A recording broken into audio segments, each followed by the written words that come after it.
좋아, 좋아.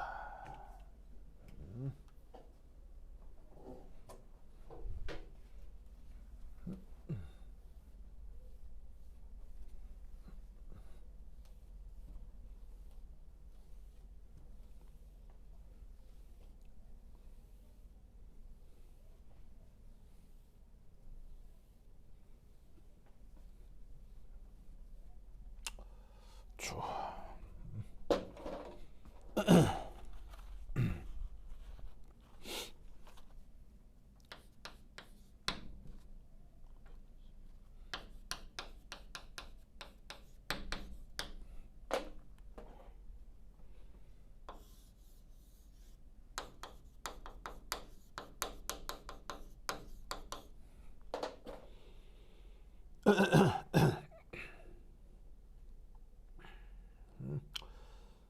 자, 보자.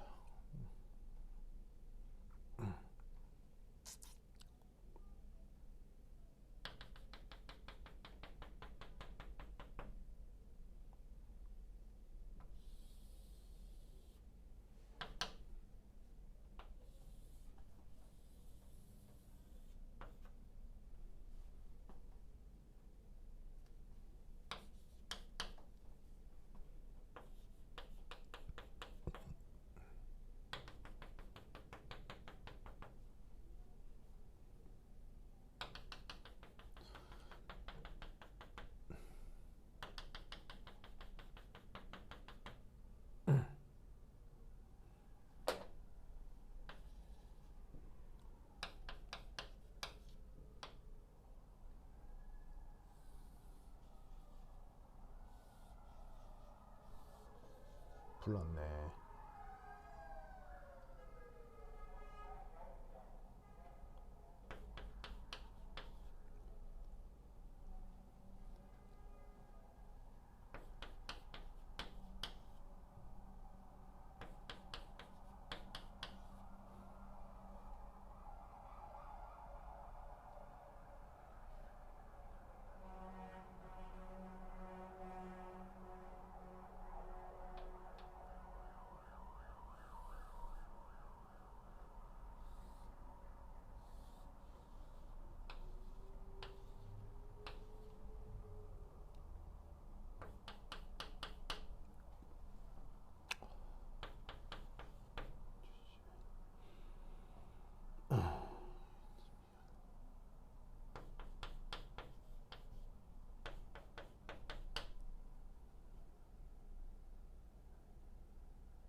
자, 봅시다.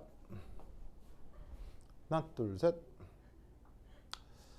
영현, 현승, 서진 소리 잘 들려요? 하나, 둘, 셋. 하나, 둘, 셋. 소리 잘 들려요? 하나, 둘, 셋. 하나, 둘, 셋. 하나, 둘, 셋. 오케이. 자, 봅시다.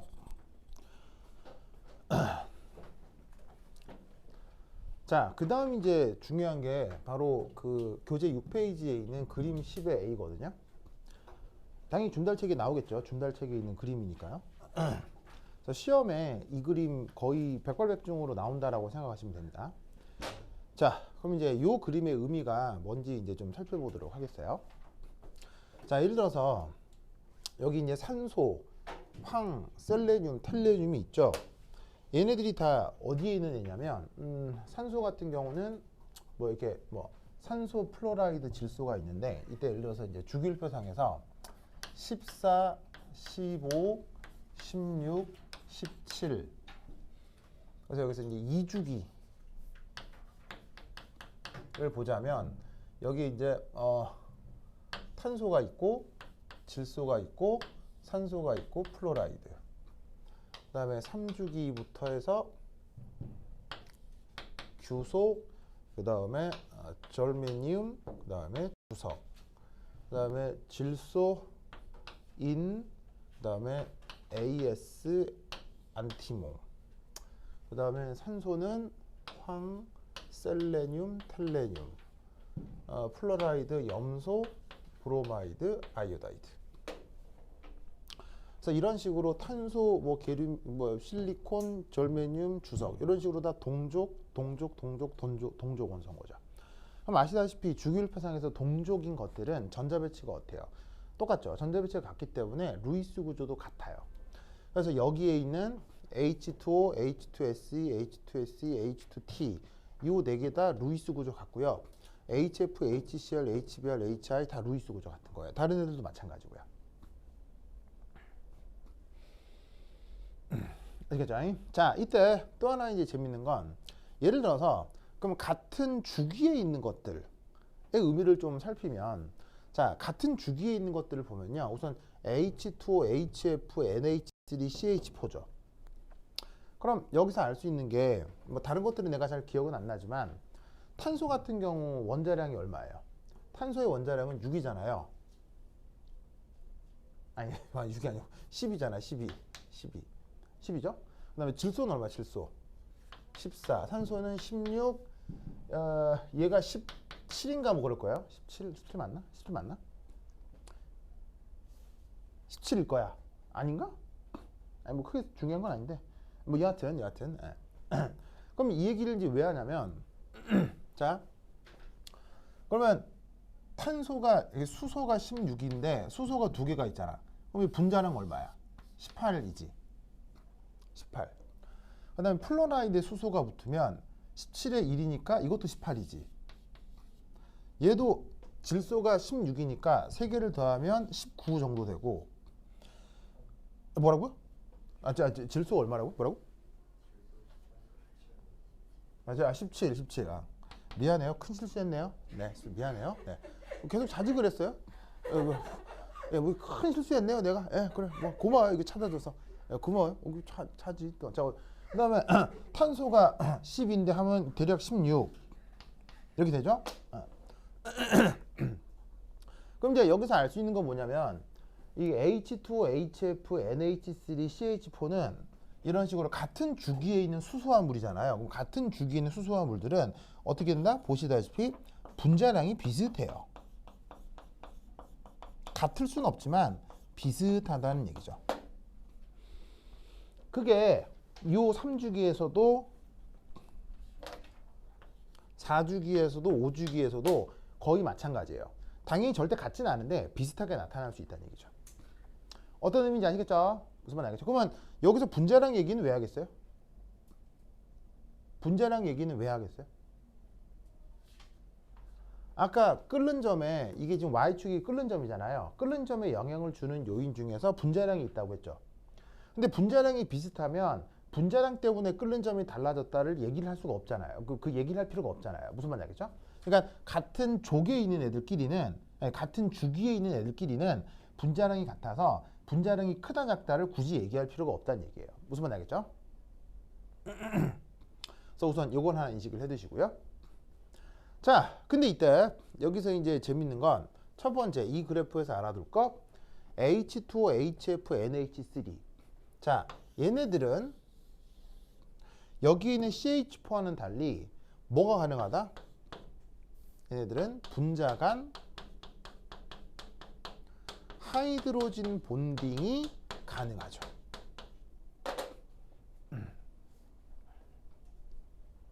맞나요? 그럼 여기서 우선 하나 알 수 있는 거 그림 10.1에서 또 하나 알아둘 수 있는 건 바로 H2O, HF, NH3 끼리는 하이드로진 본딩, 수소 결합이 가능할 수 있습니다. 자, 그러면 그건 어떻게 생각할 수 있냐면 H2O끼리 수소 결합은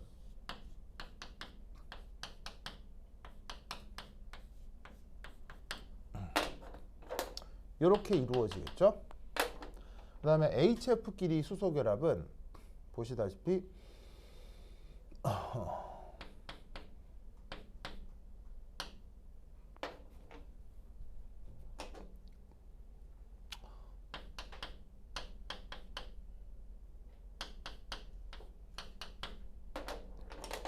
이렇게 이루어질 수 있겠죠. NH3끼리 수소 결합은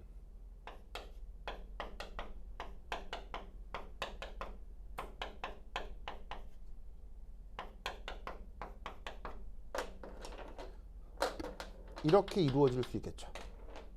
그래서 모두 다 수소가 끼어 들어가 있는데 수소는 전기음성도가 작기 때문에 델타 플러스 성격이 나타나고요. 붙어 있는 산소나 플로라이드, 질소 이런 건 모두 델타 마이너스 성격이 나타나겠네요.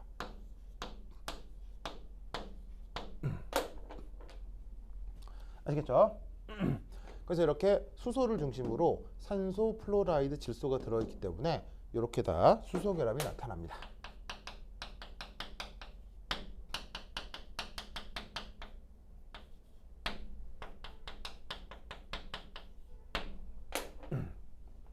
그래서 우선 저 그림에서 이걸 확인할 수가 있고요. 그 다음 두 번째는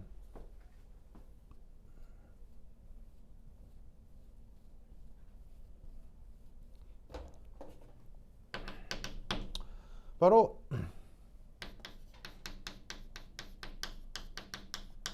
분자량이 크면 분산력이 크고 보일링 포인트가 증가한다. 이게 또한 나타나는 중요한 성격 중에 하나네요. 자, 예를 들면 바로 보일링 포인트 비교를 하면 저기에 있는 HCl, HBr, HI 중에서 HCl, HBr, HI 중에서 어디가 끓는 점이 더 커집니까? 요 HI 쪽이 점점 더 커지는 걸 확인할 수가 있죠. 무슨 말 알겠죠? 그래서 그런 경향성이 꼭 여기서만 나타나는 게 아니라 여기서도 여기서도 여기서도 다 나타난다 이런 말이에요. 무슨 말 알겠죠? 그렇죠? 그리고 여기서 또 하나 중요한 사실은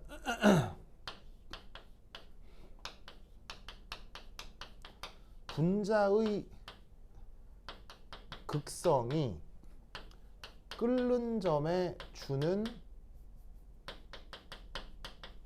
영향은 크지 않다라고 생각할 수 있어요. 왜냐하면 여기서 또 하나 보시다시피 극성 비교를 좀 하면 극성이 보시다시피 HCl, HBr, HI를 비교하면 극성은 어디가 크고 어디가 더 작아요? 극성은 HCl 쪽이 더 크고 HI 쪽이 작죠. 왜냐하면 전기음성도가 어떻게 되냐면 수소가 아까 2.2라고 했죠? 네, 아이오다이드가 전기음성도가 한 2.6 정도 되고요. 브로마인은 2.9, 염소는 3.0 뭐 이 정도가 돼요. 그럼 이때 HCl의 전기음성도 차이는 얼마냐면 0.8 정도 되고요. 여기는 0.7 정도 되고 0.4 정도 되네요. 그럼 전기음성도 차이가 염소 쪽으로 갈수록 커지기 때문에 극성은 여기가 더 크죠. 그러면 극성이 커서 분자 간 인력도 커질 수 있지만 그럼 그게 분자 여기에는 끓는 점에 영향을 주느냐라고 치자면 실제로는 어떻게 돼요? 오히려 HCl, HBr, HI 중에서 끓는 점이 HCl이 제일 낮아요. 그럼 HCl이 제일 낮기 때문에 극성이 커서 그 뭐냐면은 끓는 점에 영향을 주느냐? 그건 아니란 얘기예요. 적어도 여기에서는. 그래서 아까 내가 뭐라고 얘기를 했었냐면 그 극성이라고 하는 게 분자 간 인력에 영향을 줄 수 있어요. 그러니까 극성이 기본적으로 크면 분자 간 인력이 커지는 건 맞는데 재밌게도 분자간 인력의 극성이 주는 영향은 그렇게 크지 않다고 했죠. 이런 게 여기서 나타나는 거예요. 그래서 극성보다는 오히려 분자량 때문에 나타나는 분산력이 오히려 끓는 점에 이런 물리적 성격에 더 큰 영향을 준다라는 걸 꼭 기억해 두셔야 돼요. 아시겠죠? 이게 수능 같은 데서도 되게 중요한 선택지로 나오기 때문에 요거 잘 기억을 해 두셔야 됩니다. 그래서 이 그래프가 의미하는 게 요거라는 거 잘 알아두도록 하시고요. 자, 근데 여기서 이제 또 하나 중요한 건 바로 이겁니다.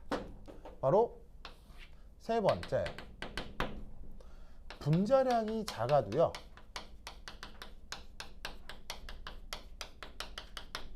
하이드로진 본딩을 할 수 있으면 끓는 점이 매우 상승한다 라는 걸 이 그래프에서 알아두셔야 되는 거예요. 자, 그냥 분자량 때문에 끓는 점이 증가하는 거라고 한다면 텔레늄, 셀레늄, 황보다 H2의 끓는 점이 낮아야 되는데 오히려 굉장히 높아지죠. 마찬가지로 뭐 SbAs 인보다 질소의 그 뭐냐면 분자량이 작기 때문에 끓는 점이 낮아야 할 것 같은데 갑자기 올라가죠. 그 다음에 HI, HBr, HCl보다 HF가 분자량이 작아서 끓는 점이 낮아야 될 것 같은데 갑자기 올라가죠. 무슨 말 알겠죠? 알겠죠? 그래서 수소 결합을 하게 되면 이렇게 끓는 점이 확 올라가게 된다라는 것도 같이 기억을 해두시기 바랍니다. 그래서 이 그래프가 시험에 굉장히 잘 나올 수 있으니까 꼭 잘 기억해 두시기 바랍니다. 따다. 자, 그 다음 어떤 걸 한번 보시냐면요. 한 장 넘겨서 9페이지입니다.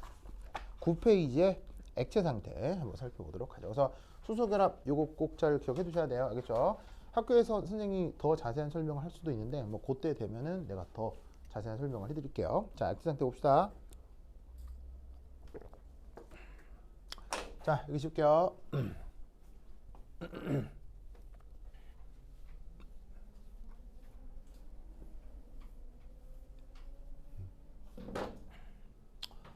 자, 몇 페이지냐? 9페이지.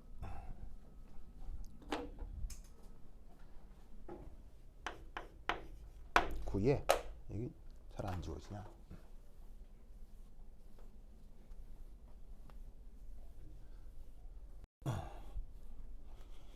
자, 여기에 10.2에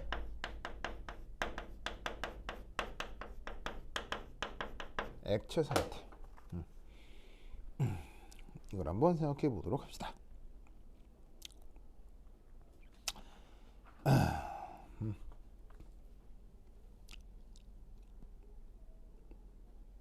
자, 우선 이거 한번 살펴보죠. 첫 번째 1, 뭘 한번 생각해 볼 거냐면 액체 상태에 표면 장력이라고 하는 걸 얘기해 보도록 하겠습니다. 표면 장력. 우리말 번역은 서피스 텐션입니다. 자, 표면 장력은 이거예요. 전 우주의 모든 액체는 그 표면적을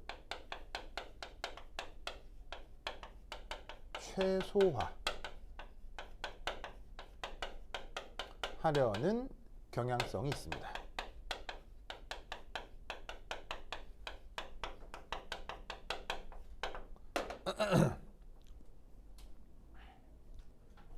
자, 그러면 여러분 전 우주에 존재하는 입체, 여러분들이 수학 시간에 배웠던 입체 중에서 표면적이 제일 작은 입체가 뭐예요? 부피가 같을 때 부피가 같을 때 여러분들이 알고 있는 기하학적인 입체, 이건 중학생 수준의 기하학이에요. 여러분들이 알고 있는 모든 입체 중에 부피가 같을 때 표면적이 제일 작은 입체가 뭐예요?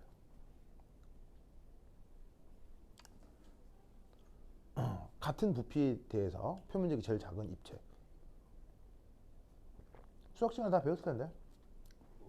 네, 바로 구입니다. 구.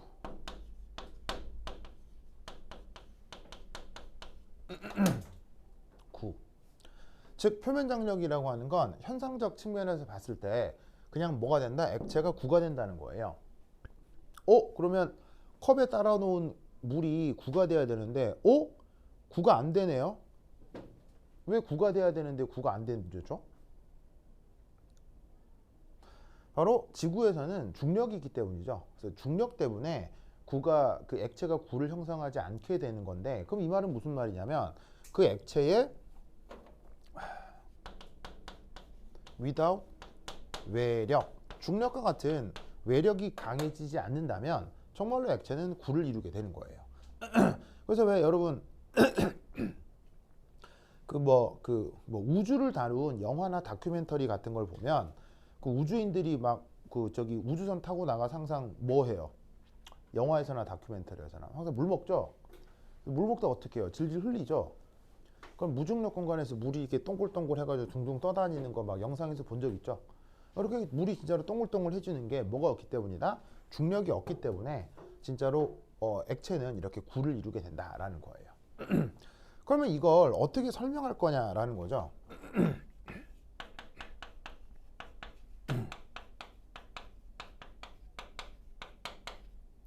그 설명이 그 교재에 있는 바로 그림 10.6입니다.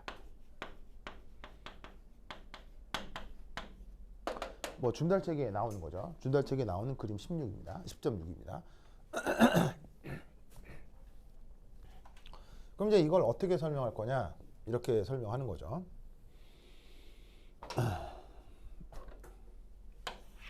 자, 예를 들어서 그 지구에서 어떤 액체를 한번 생각해 봅시다. 자, 뭐 무중력 공간이 있을 수는 있는데 사실은 엄밀한 의미의 무중력 공간은 전 우주에서도 찾기 쉽지 않죠. 왜냐면 만류인력이라는 거 하는 게 있기 때문에 그 우주 공간에서도 인력은 항상 있을 수밖에 없어요. 물론 그 크기가 좀 작게 나타나는 경우가 있을 수 있는 거지. 그래서 이제 엄밀하게는 무중력 공간 찾기가 좀 어렵기 때문에 그냥 지구라고 합시다. 지구. 그럼 지구는 뭐 중력이 만땅인 곳이죠. 그럼 지구에서는 어떤 액체, 그냥 어떤 강이라고 합시다. 강.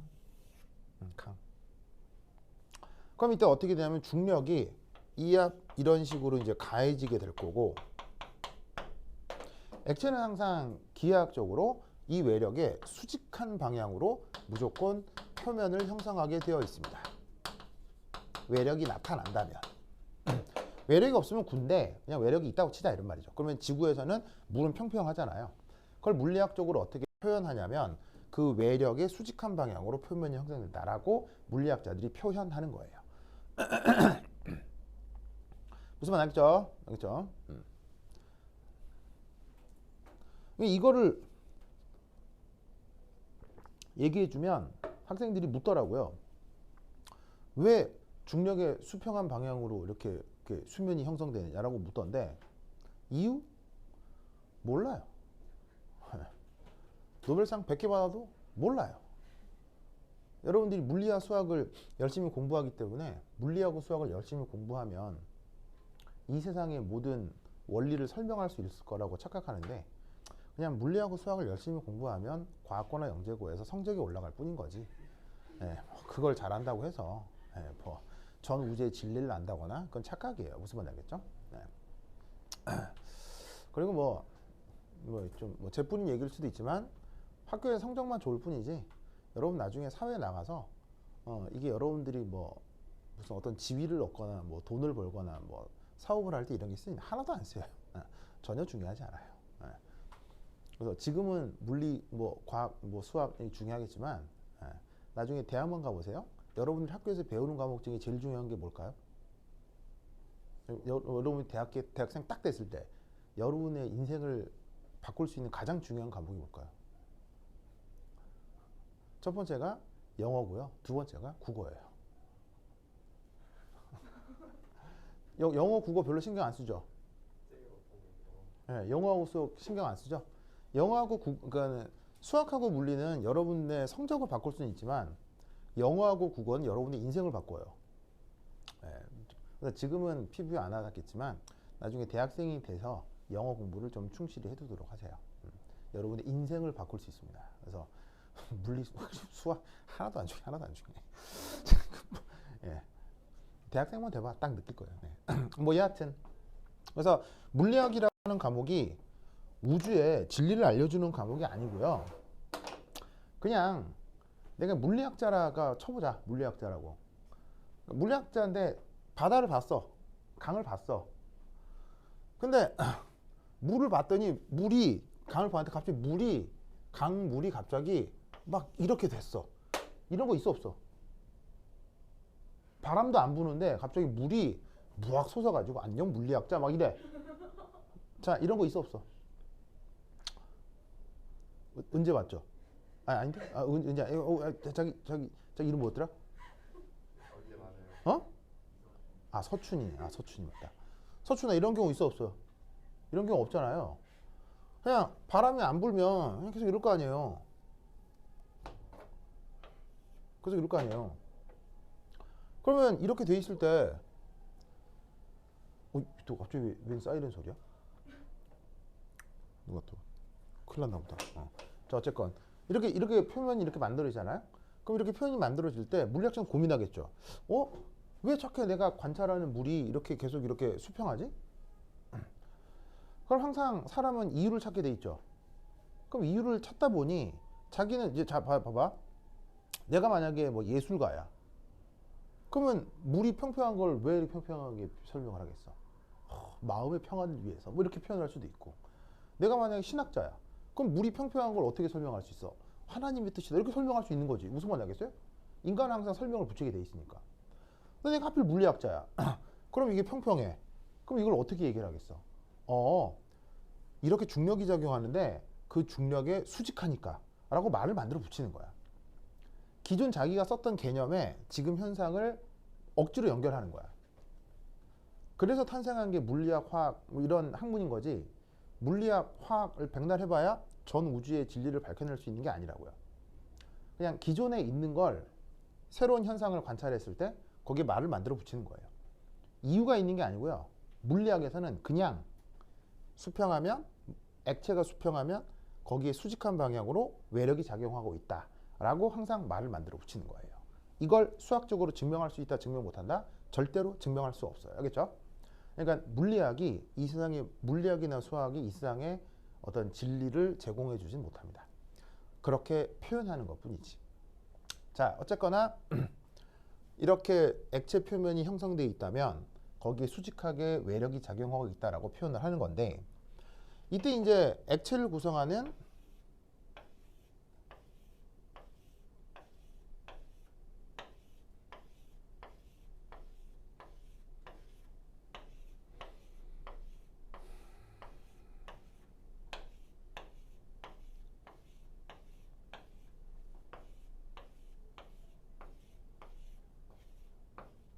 자, 분자들이 있다고 칩시다. 그럼 이때 여기에서 우리는 어떤 생각을 하나 해볼 거냐면 짜자자잔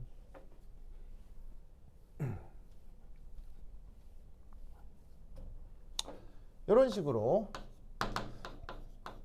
분자 간 인력이 반드시 나타난다 라고 가정을 해주는 겁니다. 왜 이 경우 분자 간 인력이 꼭 있어야 될까요?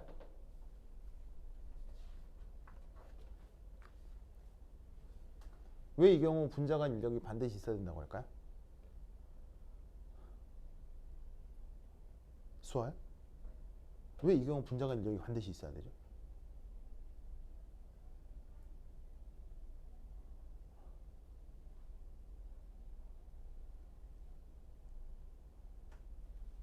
지적소년.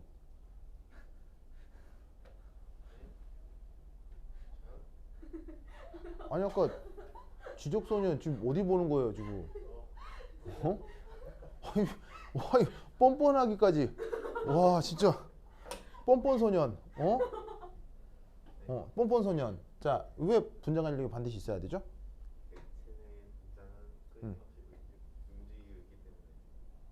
뭔 소리 하는 거야?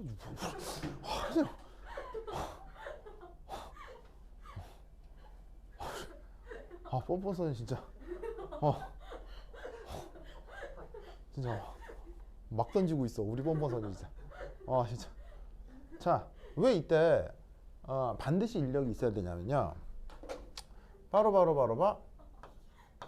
otherwise 그러한 인력이 있다라고 하지 않다면 기화되기 때문이에요. 지금 내 눈에 액체로 보이죠? 현상적으로 액체로 보인다고 하면 그때 분자간 인력은 반드시 있다라고 말을 해야 돼요. 그게 아니라면 분자간 인력이 없다면 얘네들이 뭉쳐서 액체로 있을 이유가 없죠. 다 떨어져 나와서 기체가 될 테니까요. 그러니까 이런 식의 설명을 할 때는 반드시 액체를 구성하는 분자간 인력이 무조건 있다.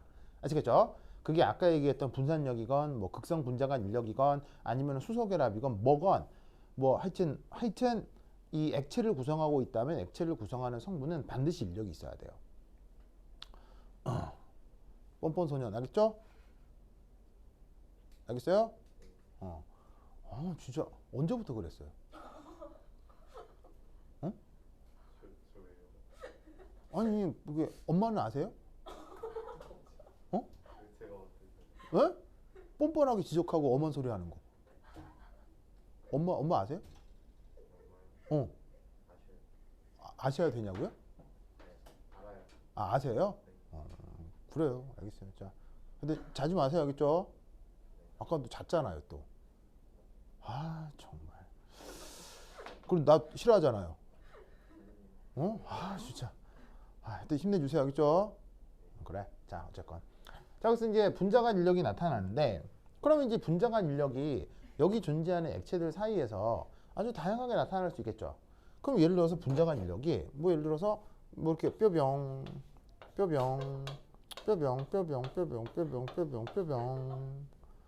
아니 뼈병에도 이렇게 네. 좀 황송하네요. 자, 그리고 이제 뭐 예를 들어서 요렇게 분자간 인력들이 나타날 수 있다 이런 말이에요. 무슨 말 알겠죠? 자, 그럼 이때 여기에서 자, 쭈쭈 그다음에 뼈병 이렇게 두 갈래로 한번 나타내 보도록 합시다. 그러면 이때 여기서 이제 하나 알 수 있는 건 뭐냐면 바로 내부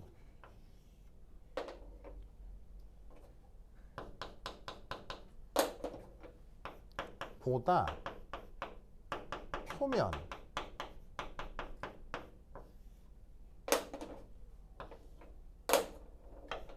바로 이 상황을 뜻하는 겁니다.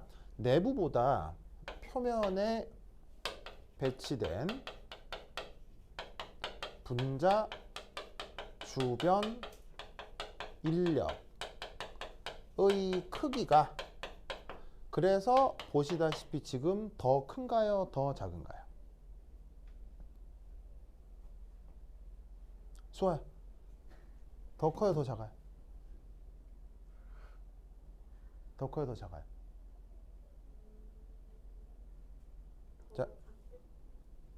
자, 다시 물을게요. 자, 얘 주변에는 짝대기 몇 개 있어요? 몇 개 있어요? 9개가 많아요? 5개가 많아요? 9개가 많죠? 그럼 다시 물어볼게요. 얘 주변에 인력이 더 커요? 자, 둘 중에 어디가 인력이 더 크냐 작냐는 거예요.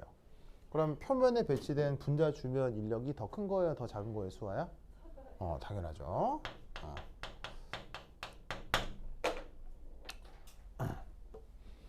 알겠죠? 자, 그럼 여기서 quiz.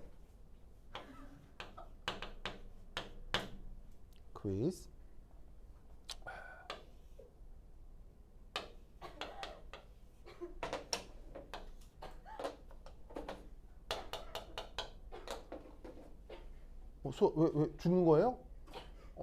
괜찮아요? 왜 그래?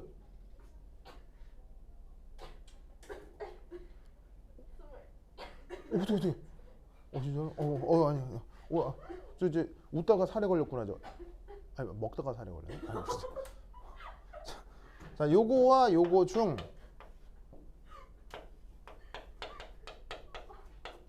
위치 에너지가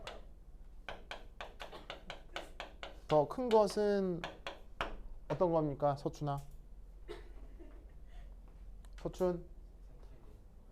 둘 중에 위치 에너지가 누가 더 커요? 위치 에너지 더 큰 거 누구예요?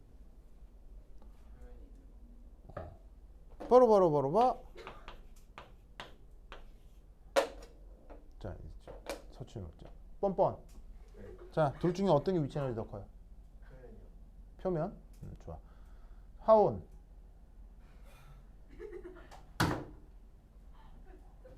하온. 둘 중에 위치 에너지 누가 더 커요? 너무 당황스럽죠, 하온아. 하온아, 근데 눈이 있어요? 눈이 아니 여러분들 봐봐 저 머리 헤어라인하고 마스크 사이 딱 눈이 걸려가지고 이게 예. 하온 둘 중에 위치 에너지 누가 더 커요? 누가 더 커요? 아 동그라미요? 아, 좋아. 자 어디가 더 크다? 바로 봐. 이쪽이 더 크다고요. 그래서 역학적 이게 뭐냐 위치 에너지의 개념이 바로 인력하고 청력으로 만들어진 에너지가 위치 에너지이기 때문에 인력이 작죠? 인력이 작으면 위치 에너지가 크게 나타나게 돼 있다고요. 그러니까 쉽게 얘기하면 여기 이제 표면이 있을 때 여기 기준면이 있을 때 이 기준면에 대해서 물체가 가까이 있을 수도 있고 멀리 떨어져 있을 수도 있잖아요. 그럼 잘 봐. 지금 이게 여기가 지구 중력 방향이면 지구 중력 방향에 대해서 이렇게 있을 때가 인력이 더 커요. 이렇게 있을 때가 인력이 더 커요. 지구에 더 가깝게 있을 때가 인력이 더 크잖아요. 그럼 지구에 멀리 떨어져 있을 때 얘를 위치 에너지가 크다 그래요? 위치 에너지 작다 그래요? 이걸 위치 에너지 크다 그러고 이 위치 에너지 작다 그러잖아요. 그럼 이때 인력이 더 커요? 이때 인력이 더 커요? 이때 인력이 더 크고 이때 인력이 더 작다고 하잖아요. 그럼 이걸 연결하면 어떻게 되겠어요? 인력이 작으면 위치 에너지가 큰 거라고요. 알겠죠?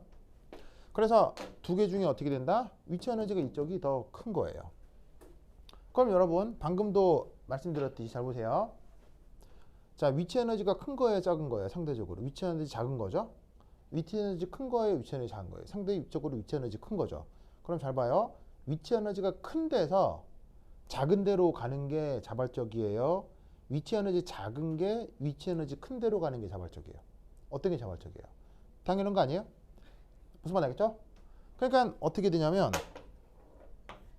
그래서 따라서 표면의 분자는 방금 얘기했듯이 위치 에너지가 큰 거죠. 자발적으로 내부로 이동하려고 하는 거예요. 왜냐하면 내부가 위치 에너지가 더 작으니까요.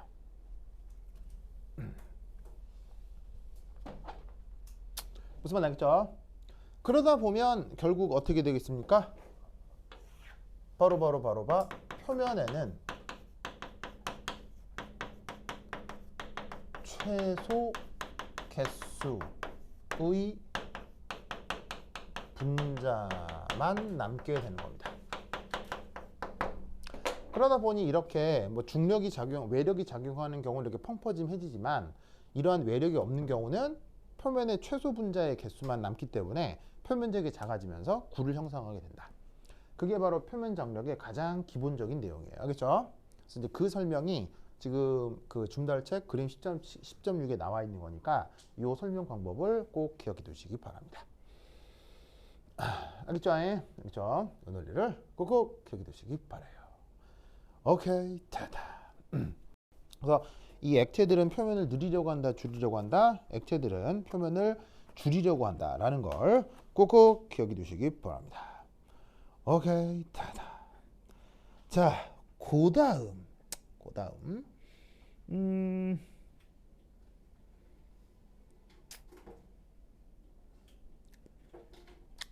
이거 하나 생각해 보도록 하겠습니다. 요거. 자, 어디를 지우죠? 자, 여기 지울게요. 여기 지운다.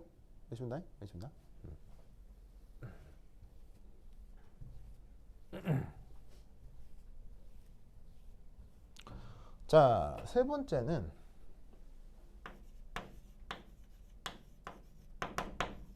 메니스커스라고 하는 현상입니다. 자, 메니스커스는 우리말 번역이 없어요. 그냥 메니스커스라고 써요. 그래서 그냥 저렇게 쓰기 때문에 번역이 없습니다. 자, 그럼 메니스커스의 뜻이 뭘까요?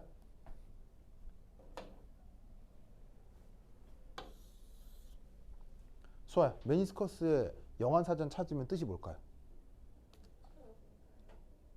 예, 찾아봐도 좋고요. 그거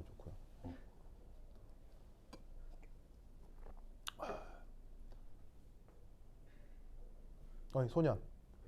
자, 메니스커스 뜻이 뭐예요? 몰라? 서춘 뜻이 뭘까요? 오, 예, 맞습니다. 예, 바로 초승달 모양을 메니스커스라고 해요. 사전 찾으면 초승달 혹은 초승달 모양 이렇게 되어 있고 명사로 쓸 수도 있고 형용사로 쓸 수도 있고. 그래서 왜 내가 얘기했나? 메니스커스 얘기한 적 있어요? 없어요? 없나? 우리나라 국기 이름은? 태극기. 일본 국기 이름은? 몰라요? 일장기 했습니다. 일장기. 미국 국기 이름은? 성조기. 중국은? 중국. 중화기요? 중화기는요 보통 이렇게 화력이 강한 무기를 중화기라고 하고요. 중화기 그런데 중국기는 오성홍기라고 합니다. 오성홍기. 왜? 빨간 바탕에서 홍이라고 쓰고요. 거기 중국 국기 보면 별 5개 있거든요. 별이 5개 있는 빨간 국기라는 뜻으로 오성홍기 이렇게 얘기하고요. 영국 거는 영국 거. 영국 거는요? 몰라요? 유니온 잭이라고 해요. 유니온 잭. 영어는 유니온 잭이라고 합니다. 그 다음 여기서 또 북한 거는 북한 거. 북한 거 뭐래요? 북한 거. 하원. 북한 건 뭐라고 해요? 북한 국기.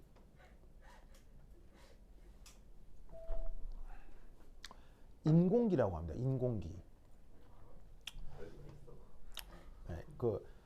북한을 조선민주주의 인민공화국이라고 하잖아요. 그래서 인민공화국 기를 줄여서 인공기 이렇게 불러요. 갑자기 국기 얘기를 왜 하냐면 저기 중동하고 아프리카, 유럽에 걸쳐 있는 나라가 있거든요. 어떤 나라? 유럽, 아시아, 중동에 다 걸쳐 있는 나라가 있어요. 예, 투르키예, 알겠죠? 투르키예. 요즘 그 국가명이 바뀌었습니다. 예, 터키에서 터키 사람이 우리나라가 무슨 칠면조냐 뭐 그래가지고 터키에서 국가 이름을 유엔의 국가 이름 바뀌었어요. 그래서 투르키예, 알겠죠? 투르키예. 몰랐어요? 하운 알았죠? 하운이도 아는 걸 왜 여러분 모르는 거야? 좀 따지는 거예요? 그래? 지금 되게 억울했나 보다? 지금 좀 하운이보다 못난 사람이라고 해서 되게 자존심 상했나 본데 뭐 그럴 수도 있죠? 그래? 그래요? 알겠습니다. 하운 은근히 기분 안 좋죠? 나 기분 안 좋죠? 그럼 하운이 삐졌잖아요 지금. 자, 뭐라고요? 네. 뭐라고? 하운이 바보라고요? 뭐라고요? 아니 뭐 공부 잘하면 무시하면 안 돼요? 공부 잘해도 무시할 수 있죠. 뭐 못생겼거나 뭐 눈이 작거나 그러면 너 눈이 왜 그러냐 무시할 수 있죠. 뭐 공부 잘하면 무시하면 안 되나? 공부 잘해도 무시할 수 있죠. 무시한 건 아니고요. 그래 알았다. 자, anyway. 자, 그래서 거기 투르키예라는 나라 국기가 이렇게 생겼어요. 이렇게 해갖고 이게 별이 하나 있고 이게 이렇게 돼 있나 이렇게 돼 있나 둘 중 하나거든요. 근데 잘 기억이 안 나는데 이 투르키의 국기 이름이 메니스커스예요. 이 초승달이 들어가 있어가지고. 알겠죠? 네. 그래서 요 메니스커스. 그럼 이게 난데없이 왜 이게 나오느냐? 이것 때문입니다. 첫 번째 1. 유리 그릇에 물을 담아봅시다. 자, 여기서 유리 그릇은 하여튼 뭐 모든 종류의 유리 그릇입니다. 그래서 유리가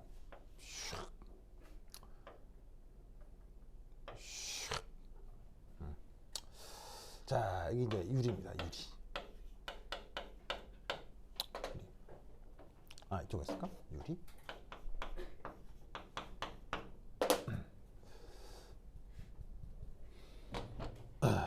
자, 유리 그릇에 여기 이제 물을 담을 거고요. 그거 이제 담아 놓은 것에 이제 단면을 보겠다 이런 얘기입니다. 자, 이때 이 유리 그릇에 물을 담은 다음 좀 약간 그림을 과장되게 그릴 건데 실제로는 뭐 이렇게 명확하지는 않습니다. 그래서 이제 되게 그 부분을 아주 확대해서 그리면 이런 일이 벌어져요.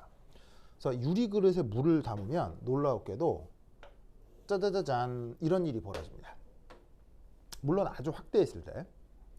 그래서 물이 그릇 가까이 가게 되면 물이 유리 표면에 살짝 끌려 올라가게 되는데 요 곡률이 뭐를 닮았다?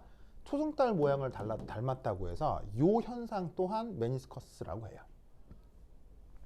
아시겠죠? 이 논리를 꼭 기억해 두시기 바랍니다.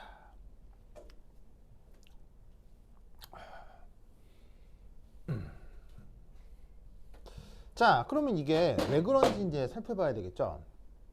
자, 우선 유리. 자, 유리에 알아두실 게 있는데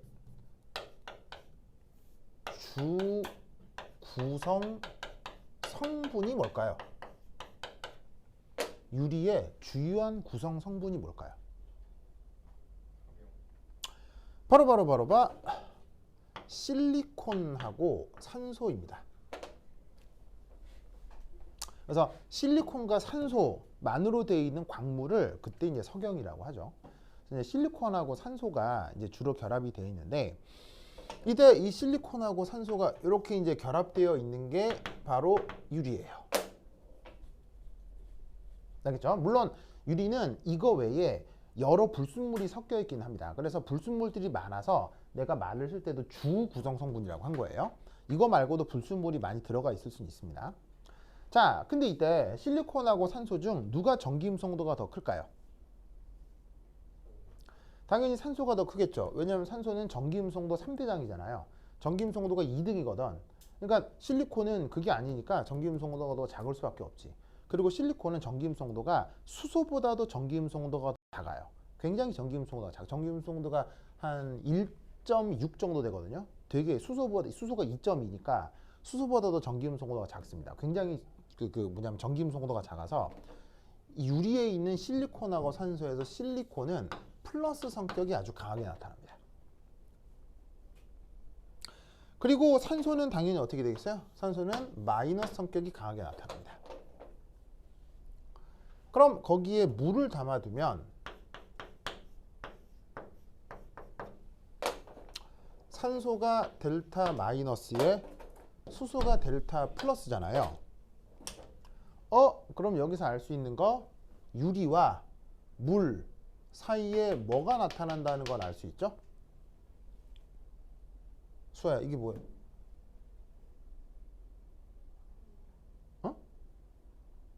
뭐라고? 버러버 수소결합이라 이런 말이죠. 그래서 물은 유리하고 그 수소결합을 아주 강력하게 할 수 있습니다. 그래서 여러분의 인생의 경험을 되돌아보면 유리에는 물이 잘 묻어요, 잘 안 묻어요? 유리에는 물이 잘 묻어요, 잘 안 묻어요? 엄청 잘 묻죠. 왜 비 오면 유리창에 빗방울이 막 맺히잖아요. 그게 맨날 맺혀서 그냥 맺히나 보다 당연하고 그게 아니고 왜 뭐 이게 실험 영상 같은 거 보면요. 유리 같은 데다가 양초 있죠, 양초 같은 걸 이렇게 발라가지고 매끈매끈하게 한 다음에 거기다가 물 확 뿌리면 어떻게 되는지 알죠? 그런 영상 본 적 있을 거예요. 유리인데 뭐 유리가 됐건 뭐가 됐건 양초 발라가지고 휙 뿌리면요. 거기에 물 붙어요, 안 붙어요? 한 탱이도 안 붙거든요. 근데 유리 같은 데는 그게 아니라 물을 뿌리면 물이 착 붙죠. 이유가 뭐 때문이다? 수소 결합을 하기 때문이에요. 그래서 기본적으로 유리하고 물은 굉장히 인력이 강하다는 얘기인 거죠. 무슨 말 알겠죠? 그래서 어떻게 되냐면 물이 유리 표면 근처에 가게 되면 여기서 뭐가 나타난다? 바로 수소 결합이 나타나게 돼요. 이 수소 결합이 여기에서 act as 부착력으로 작용을 하는 거예요. 그럼 부착이란 말 알죠? 부착이 무슨 말이에요? 어디가 달라붙을 때를 부착이라고 하잖아요. 부착력은 특별한 표현이 아니고요. 그냥 우리가 일상생활에 사용하는 그냥 부착, 어디 들러붙는다는 얘기예요. 화학적으로 중요한 용어는 수소결합이고요. 그래서 물하고 유리가 수소결합을 하고 그 덕에 물이 유리 표면에 들러붙을 수 있기 때문에 이 수소결합이 여기에서 부착하는 데 쓰는 힘이다, 부착력이다 이렇게 얘기를 할 수가 있는 거죠. 무슨 말 알겠죠? 알겠죠? 자, 근데 지구에 살면 절대로 거스를 수 없는 힘이 뭐예요? 아무리 잘났어도 이걸 거스를 수는 없죠. 지구에 살면. 뭐죠? 바로 중력이겠죠? 이압, 중력. 그러면 수소결합하고 중력이 같이 나타나네요. 그러면 짜잔, 이쪽으로 뭐가 나타나겠어요? 합력이 나타나겠죠?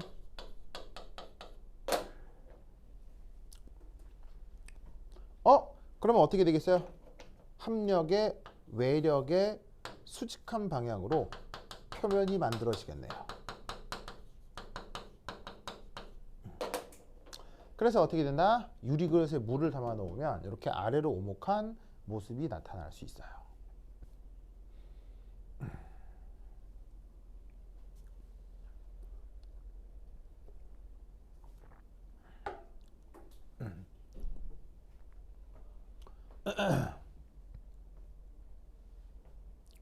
무슨 말 알겠죠? 자, 그럼 이때 여기서 또 하나 추가적으로 재밌는 건 바로 짜잔, 이런 식으로 바로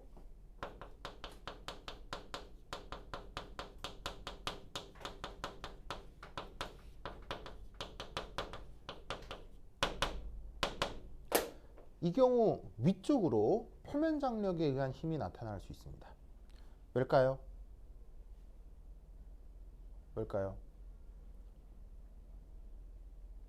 자, 아까 얘기했듯이 표면 장력은 그 표면을 늘리려고 하는 거예요? 표면을 줄이려고 하는 거예요? 표면을 줄이려고 하는 거죠. 그러면 원래 물을 담아 놓으면요, 중력을 감안했을 때 원래 물의 표면은 이랬어야 될 거라고요. 뭐 평균적으로 보자면. 무슨 말 알겠죠? 이랬어야 되는데 표면이 이렇게 되는 건 메니스커스 현상 때문에 이렇게 돼버리는 건 물 입장에서 표면이 늘어나는 거예요? 표면이 줄어드는 거예요? 물 입장에서는 표면이 늘어나는 거죠. 이 표면에 비해서는. 무슨 말인지 알겠어요? 그러면 어떻게 되냐면 액체는 항상 그 표면을 줄이려고 한다고요.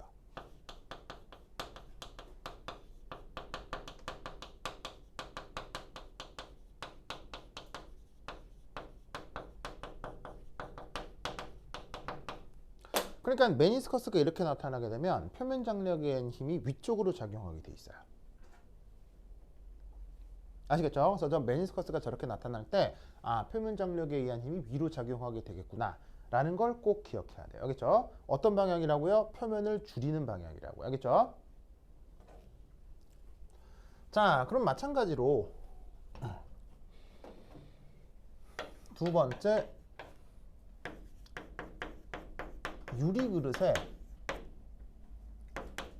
수은 액체를 담아 보도록 하겠습니다.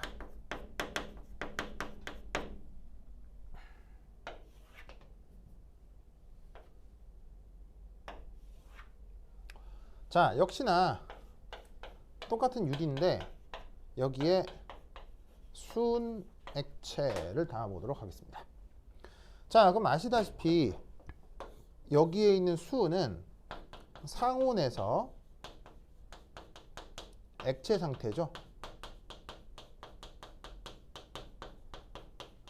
그것도 유일하게.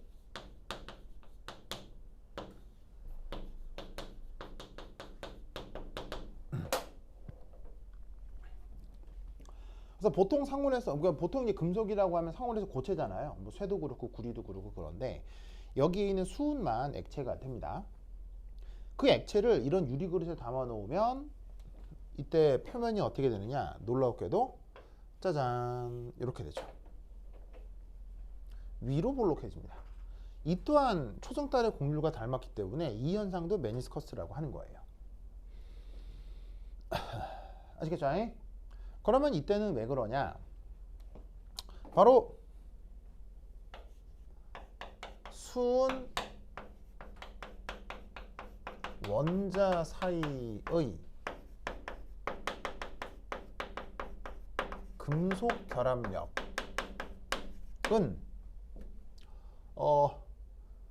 보통의 분자간 인력의 100배 이상 강한 힘이기 때문입니다. 자, 금속이니까 수은 원자와 원자 사이에 금속 결합을 하고 있을 거 아니에요. 그 금속 결합력이 저런 수소 결합 등에 비해서 100배, 1000배 더 강한 힘이에요. 그러다 보니까 수은 원자는 자기들끼리 뭐가 나타나냐면 이압 금속 결합이 나타납니다. 이 금속 결합이 뭐 수소 결합이 됐건 뭐 분산력이 됐건 그런 것보다 훨씬 센 거예요. 100배 이상 강합니다. 이 금속 결합력이 여기서 뭐로 작동하게 되냐면 바로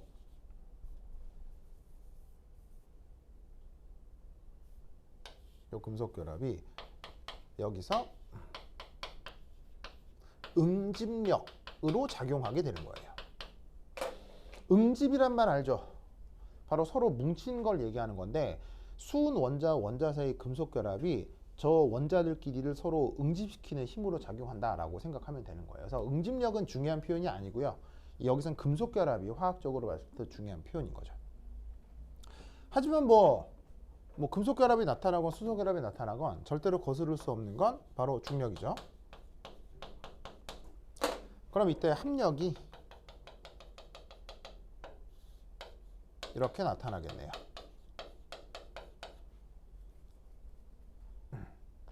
그럼 어떻게 된다? 그 합력의 액체는 항상 수직한 방향으로 표면이 만들어진다고 했죠. 그러다 보니 이렇게 수은 같은 경우는 위로 볼록한 메니스커스가 나타납니다.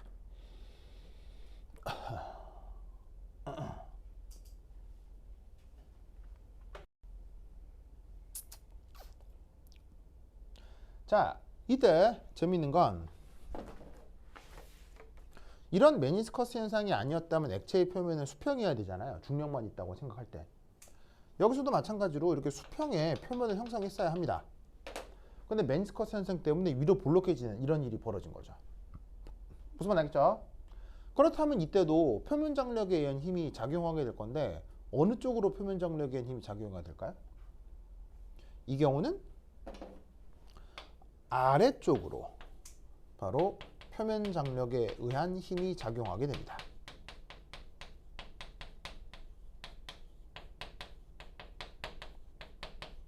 왜? 이래야 되는데 늘어난 거 아니에요. 그 늘어난 걸 줄이려면 아래로 당겨야 얘가 이런 모양이 되겠죠. 무슨 말 알겠죠? 이렇게 된 걸 밑으로 당겨야 표면이 줄어들 거 아니에요. 이렇게 된 건 위로 올려야 표면이 줄어들 거고요. 무슨 말 알겠죠? 그래서 이런 메니스커스에서는 위쪽으로 표면 장력에 의한 힘이 나타난다고 한다면 이런 메니스커스에는 아래쪽으로 표면 장력에 의한 힘이 나타나게 된다는 얘기죠. 무슨 뜻인지 아시겠죠? 알겠죠? 이게 이제 준달책에서 얘기하고 있는 메니스커스라는 현상이니까 이거 꼭 잘 기억해 두시기 바랍니다. 그러면 한 10분 쉬었다 하도록 하겠습니다.